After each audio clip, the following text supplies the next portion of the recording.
Cássio, a partir da sua experiência, que críticos você recomendaria para que nós, para que os jovens alunos, acompanhassem, lessem com mais frequência, para pegar uma base boa, e em que veículos eles estão? Essa é uma escolha sempre um pouco, vou te dar uma resposta mineira, eu sou mineiro, vou te dar uma resposta mineira. Quer dizer, não existe essa resposta pronta, da mesma forma que não existe o filme, vá ver tal filme porque esse é absolutamente essencial, eu acho que aí são das relações de cada um. Não, mas o que eu estou tentando te dizer é o seguinte, em determinados momentos aquela formulação daquele crítico é mais feliz, essa formulação pode daí a 2, 3 meses, está muito acomodada, ele está muito apressado para escrever o texto dele e o texto ser incompleto, vamos dizer assim. Então, eu acho que não dá para você simplesmente apontar esse. Claro, existem os melhores e existem, sobretudo, os mais experientes, né? Entre os mais experientes, eu acho que do meio que eu circulo, Inácio Araújo e o Luiz Carlos Merkel, um na Folha de São Paulo e um no Estado de São Paulo, são os dois que tem uma espécie de...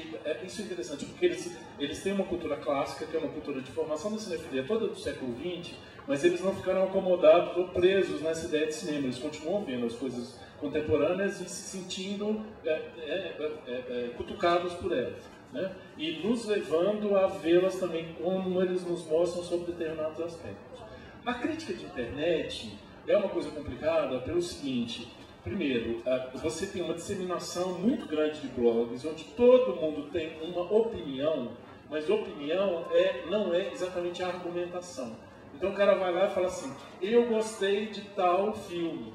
Aí ele lista uma série de fatores que tem a ver com eficácia narrativa, que tem a ver com qualidade de produção, que tem a ver com direção de atores, etc., mas não entra no âmbito do juízo estético.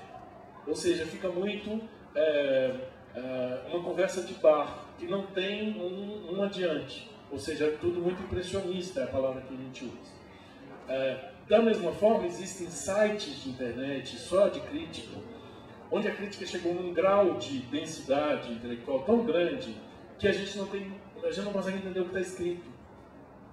Entendeu? Porque é o que acontece, funciona muito como igrejas, né? Então aqueles caras estão escrevendo para a turma deles, eles são aplaudidos entre si, mas eles não estão vendo que existe um público lá de fora que gostaria de se aprimorar através daquela informação que eles desenvolvem, mas a informação não é informativa.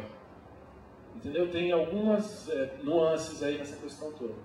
Ou seja, hoje, e na TV, quer dizer, é difícil dizer. Eu comecei a fazer o Zoom há 2 meses, eu fiz 2 participações no Zoom, só que é uma coisa super difícil, porque assim, se eu tenho um texto de 1900 toques no jornal e o mesmo texto de 1900 toques no áudio, no vídeo, a forma de colocar isso no vídeo é totalmente diferente.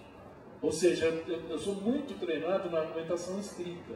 E aí, na hora de dizer isso na frente do vídeo, você tem que ficar preocupado com eu não estou errado na cena, eu estou com a dicção fazendo as ênfases nas sílabas que não são as tônicas, que são outras sílabas. É uma coisa que, assim, fico mais preocupado com a minha performance, vamos dizer assim, do que com o meu texto, né? Então, eu estou te contando isso de uma experiência pessoal. Eu acho que eu nunca vi o crítico de cinema nesses ambientes, rádio, TV, porque o tempo é muito curto e ele tem que falar com um público que é um público mais de massa do que um público qualificado só de cinefilia.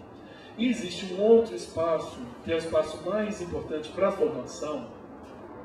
Ele existia muito sistematicamente até aos 10, 20 anos, desapareceu e agora ele está reaparecendo nesse tipo de encontro, que é o chamado cineclube, né? O cineclube ele funciona da seguinte maneira: o cineclube ou as sessões comentadas. O cara chega, ele fala um pouco do filme, todo mundo assiste o filme e depois tem um processo de comunicação. Não é o professor dando uma aula, é o grupo trocando a experiência que ele teve da obra. Ou seja, aquilo que a gente chama de debate. Aí sim você tem um aprendizado que é power, porque você tem uma opinião, todo mundo tem uma opinião no momento que acaba de ver, e todo mundo tem um espaço de expressar essa opinião. Ou seja, o filme sai ganhando e a sua experiência sai ganhando. É a melhor de todas. Mas ela hoje ainda é um tanto rarefeita, né? Mas eu assisti todas as experiências Por isso que eu falo das coisas corpo a corpo, porque você às vezes está lá na frente do microfone e alguém te coloca uma pergunta a respeito do filme e você fala, nunca pensei nisso. Nunca vi isso nesse filme. Totalmente no filme. Ele acabou de te contar o que ele viu. E aí amplia.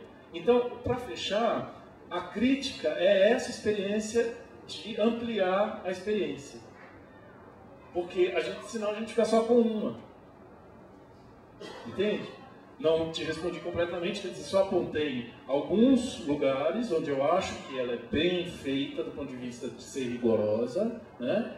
E ela é legível, porque existem outras bem feitas e legíveis. Então não adianta ficar também difundindo, tá bom?